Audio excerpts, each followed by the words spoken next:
Now for people, viewers and subscribers, welcome back again. This is BVI Channel 1. I want to make an appeal. And this appeal goes to men with character. We've considered over the years as men with credible credentials to a large extent to support this ballot revolution, to join hands with the man, Peter Obi. From the West, you have men like Sowere or Moghalu. I saw the dynamics of my reaction to the high table when I was introduced. The high table is made up of my very good friends, quote and unquote, because you know I'm in the business of offending people through Sahara reporters. So I offend a lot of them all the time, and I love some of them a lot of times.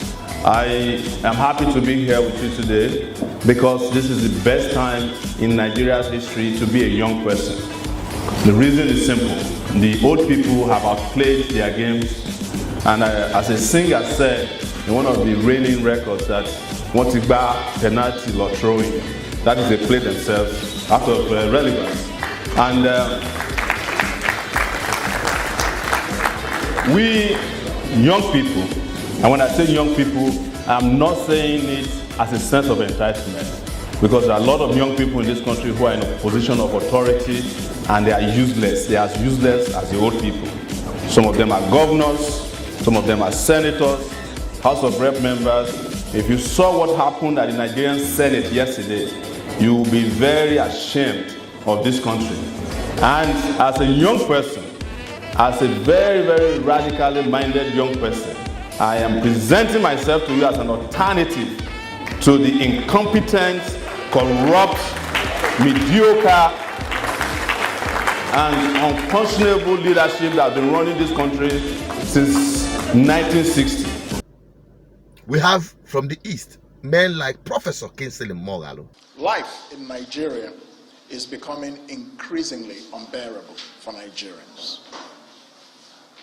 Our country faces multiple crises, ranging from acute economic difficulties to deepening social despair and continuing insecurity.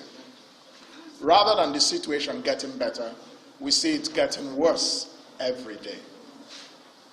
Many Nigerians today can no longer afford a tuber of yam. They cannot afford a bag of rice. Increasingly, many cannot even afford a loaf of bread. So I condemn the failure of the government of Nigeria to invest in education. And that is a fundamental threat to Nigeria's future. We are not here to say that all hope is lost. What we are here to say is that there is hope of a turnaround in the situation of the country and in our realities as citizens. From the North, we have men like Sanusi. And we have to be very honest with ourselves.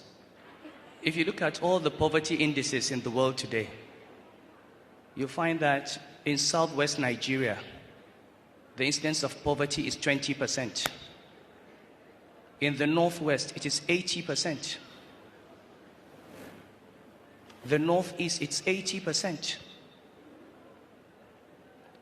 Why is it that the poorest parts of this country are the Muslim parts?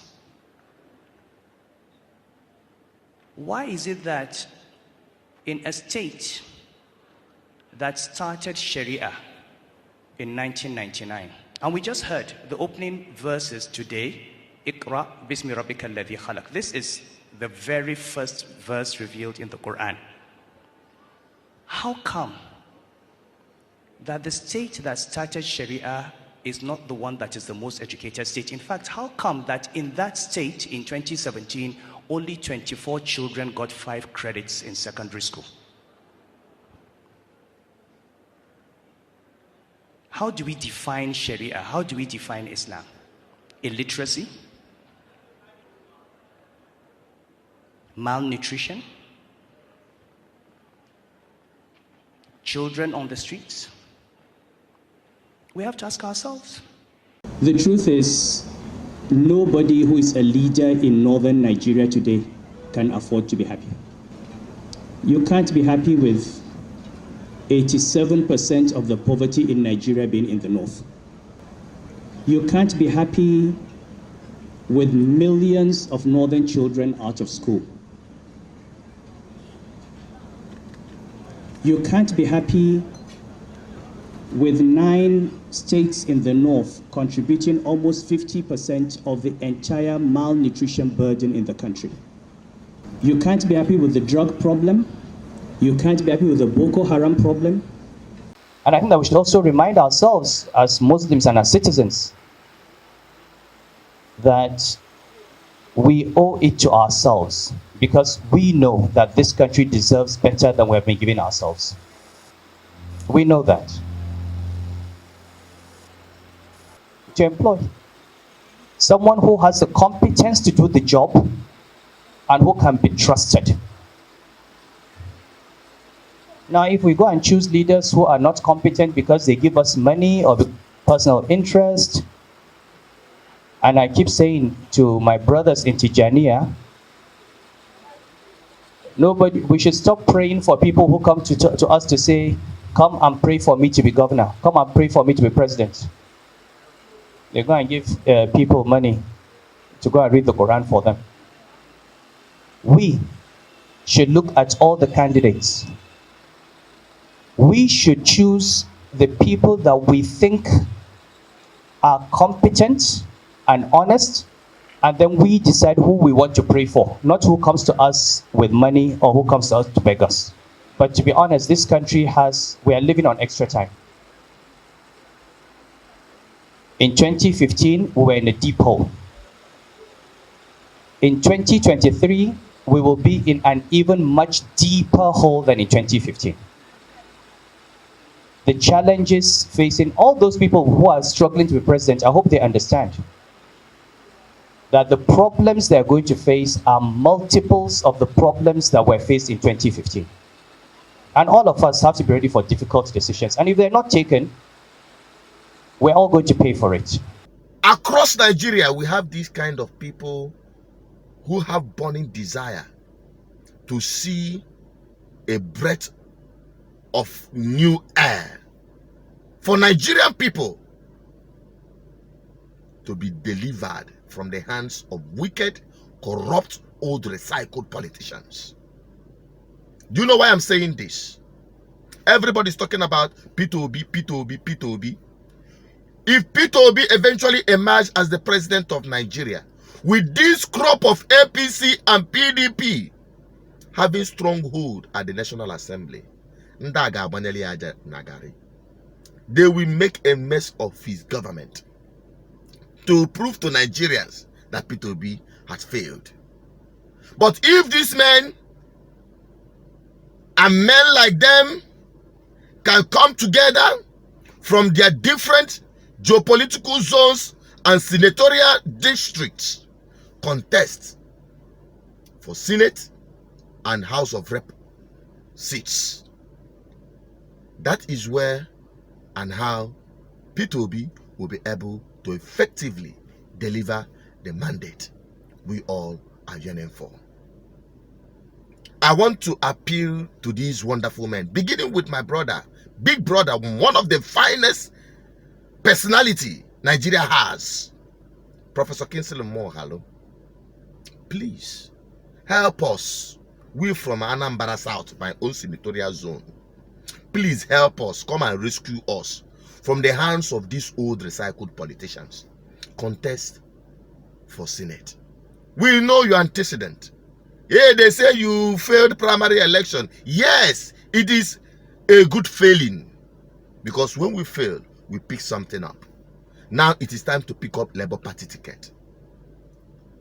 You are the finest tool we can yearn for.